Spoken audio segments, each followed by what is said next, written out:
सनातन परंपरा और संस्कृति में सबसे ज्यादा कठिन व्रतों में से एक 4 दिनों तक चलने वाला छठ महापर्व में छठ का तीसरा दिन सबसे विशेष होता है।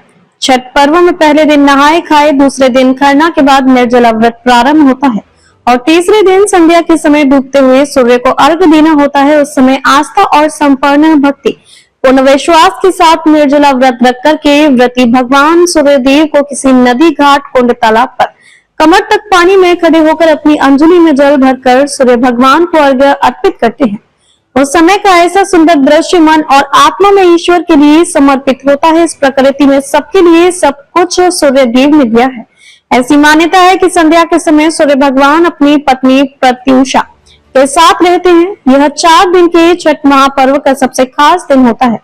निर्जला व्रत जो कि दूसरे दिन खरना के बाद प्रारंभ होता है। संध्या के समय अर्घ्य देने के लिए पूजन की समस्त सामग्री मिठाई, चावल, नारियल, ठेकुआ, रसिया की खीर, चना, सिंदूर, फूल माला, गंगाजल, दीपक, घी, तेल, फल, पवित्र कलावा और सृष्टि मैया को चढ़ाए जाने वाले श्रृंगार का सामान और लोक परंपराओं के अनुसार उपयोग की जाने वाली पूजन सामग्री सूप या बांस की टोकरी में केले के पत्ते पर रखकर परिवार के सदस्य अपने सिर पर रखकर परिवार सहित घाट पर जाते हैं और डूबते हुए सूर्य का पूजन करके अर्घ्य देते समय व्रती अपने परिवार, संतान के साथ साथ सभी के लिए मंगल कामना करते हैं।